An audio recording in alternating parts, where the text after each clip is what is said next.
In a future world, people are called members, and they live under the control of the collective. The society seems perfect. No sickness, violence, or crime. However, emotions are forbidden, and showing feelings is not allowed. Love, marriage, and personal connections are banned. Babies are born through artificial means, and everyone wears white without any individuality. Life revolves around monotonous tasks and routine puzzles. Members are monitored by chips on their arms and must scan them for every activity, even riding the train or entering work. Silas, like others, follows this rigid routine. Wake up, eat tasteless food, and work in silence. Screens everywhere remind them to report any deviations, even a slight smile. They are warned about SOS or switched-on syndrome, a syndrome that brings back emotions. Members should visit the doctor if they notice any symptoms. Silas works at Atmos as an illustrator, spending his days drawing on a screen. His art contrasts with his reality, inspired by a documentary on the Great War and the struggle of the collective against the peninsula. Workers interact during project meetings and lunch, maintaining distance. Conversations are dull, focusing on factual topics. Silas ends his day watching officers arrest a sick couple. At home, he follows a routine, a meal from the home AI, solving puzzles and sleeping, mirroring others in the building. The next day, Silas tunes into the news and discovers that the unwell couple will be moved to a place called the Defective Emotional Neuropathy Facility, or DEN. He hears a reminder for people to report any signs of SOS, whether from themselves or their colleagues. Later, while at work, an employee tragically falls off the roof, a common occurrence in their society. Despite the commotion, most employees are unfazed except for Nia, who Silas notices reacting subtly. He decides to keep this observation to himself. During a meeting with all Amos employees, Silas takes the opportunity to observe Nia closely while everyone else is focused on the screen. As he watches her, he begins to feel something change within himself, stirred by her presence. Back at home, Silas feels anxious during dinner because he can't stop thinking about Nia. Even finishing his puzzle becomes difficult. The next day, during a work meeting, Silas keeps spacing out and gets scolded. That night, he dreams about standing on a roof and wakes up just before falling. It's his first dream, leaving him confused. He runs into a wall in his disorientation and finds a bruise on his forehead the next morning. At the health center, he sees a woman crying while watching a video about SOS symptoms. Jonas asks Silas about his stage, but Silas denies being sick until Jonas explains he's in stage 2. Silas tells the doctor about his nightmare and gets tested, confirming he has SOS. Silas gets scared because he's afraid he might have to go to a DN facility, but the doctor reassures him that they're finding a cure. Silas feels relieved as long as his symptoms stay under control. Later, he checks his profile on his home computer and sees he's diagnosed with stage 1 SOS at work. When someone notices a bruise on Silas, he fibs and says he got it from Tai Chi. He doesn't want to disclose his illness yet. His coworker doubts him, but unexpectedly, Nia steps in and supports his story. During lunch, a bumblebee lands on their table. Nia catches it in a glass and releases it. Silas couldn't take his eyes off her as she talked about the oddity of bees flying. After work, he had to swing by the health center to grab his shades and medication. Back home, he watched a video about SOS that revealed his genetic issue. A malfunctioning gene meant he needed inhibitor medicine to stave off worsening symptoms. The next day at work, Silas found himself bombarded with new sensations, unable to concentrate on his tasks. He battled moments of depression and became hypersensitive to light. Even when he managed to work, his drawings took on an unconventional style. During a bathroom break, he ran into Nia, and their conversation felt incredibly awkward. After Silas secretly follows Nia to her apartment one day, he decides to stop taking his medicine. The next day, Silas deliberately swaps tasks with a colleague so he can ask Nia to review his work. Although Nia finds his behavior odd, she still helps him.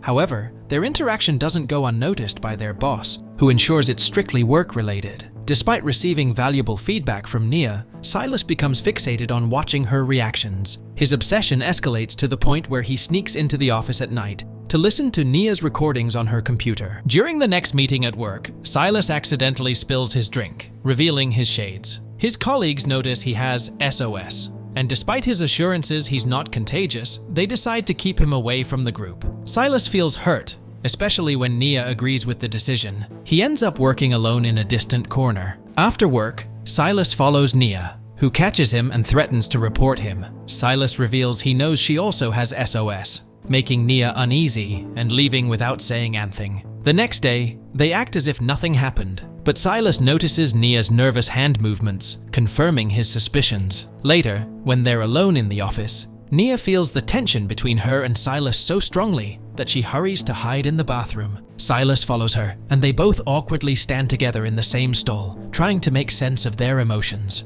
After some hesitation, Silas reaches out and touches Nia's hands and face, amazed at how good it feels. Giving in to the moment, Nia leans against him, and they share their first hug. In the warmth of the embrace, Nia reveals she's been sick for a year and is scared, waiting for a cure. She tells Silas they can't be together. Silas understands but can't resist kissing her before leaving. The next day, Nia can't get Silas out of her mind, despite wanting distance. Silas keeps returning her looks and follows her until they're alone again in the bathroom stall. They were so close, nearly melting together with the warmth of their touch, when someone entered the bathroom, interrupting the moment. Silas left the stall alone to find his manager there. The manager asked if Silas had considered self-deleting yet, but Silas said he would only think about it later. On their way out, the manager noticed Nia's computer was on and warned Silas about rumors of him snooping on Nia. The next day, Nia waited for Silas in the stall, but he didn't come. Later, they met outside and talked about the manager's threat. Silas decided to request a transfer to another job, and Nia left without saying anything.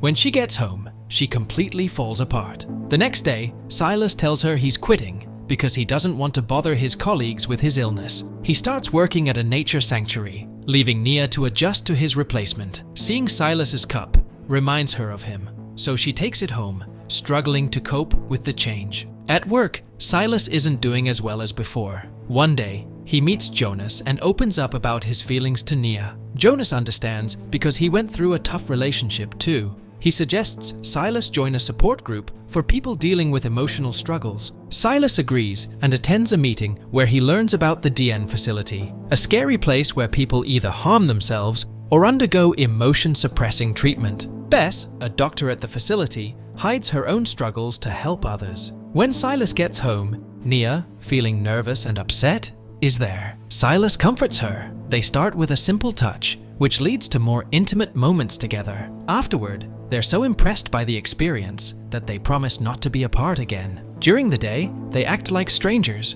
but at night, they come together as lovers, going on secret dates and sharing parts of their lives. Nia's mood improves, and even her work gets better. Occasionally, they let their hands touch in passing during the day. Eventually, they learn that there's a cure for SOS, but they decide they don't want it. Together, they go to a support group to share this decision. A couple decides they want to escape to the peninsula, despite warnings from others. Bess tells a cautionary tale, but the couple remains determined. Jonas, moved by their love, agrees to help them escape in 3 days. However, the next day, Nia gets caught at the office and learns she's been summoned for conception duty, which means she can't leave town. Silas suggests she get tested for SOS to avoid the duty and regain her freedom to leave. The next day, Nia goes to the health center, where the doctor checks her blood and finds out she's pregnant, which is a big problem in their society. Meanwhile, Silas waits for Nia at their usual spot, but she doesn't come, making him worried. He goes to the health center and learns Nia is being taken to the den facility.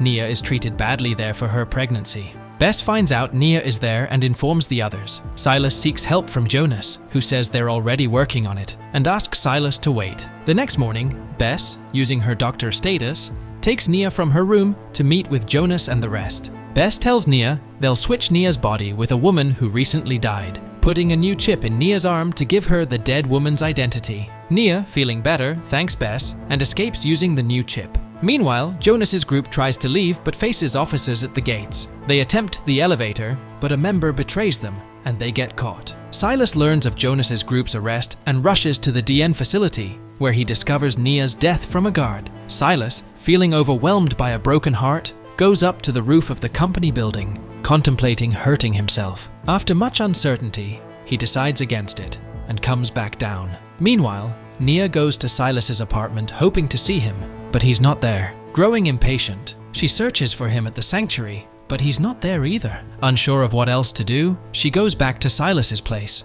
When night arrives, Silas finally comes back, and Nia rushes to him, but he doesn't respond much. Nia notices that he's taken the medicine that suppresses emotions, leaving him with only 5 hours of feeling. She urges him to resist the medicine's effects, and they decide to flee together. They fall asleep holding each other, hoping it will help him retain his emotions. The next morning, Nia wakes up to find Silas already dressed and ready to leave, adhering to their routine. He tells her he remembers the love they had, but he doesn't feel it now. Despite this, they stay together because Nia refuses to give up. As they head to the train station, Nia senses a big gap between them and wonders if their relationship will survive. On the train, they sit quietly, feeling like they're back to where they started, making Nia even more anxious. But when Silas reaches out to hold her hand, hope starts to bloom again. Here you will get mind-blowing movies every time. Show your support by subscribing and check out the videos on your screen.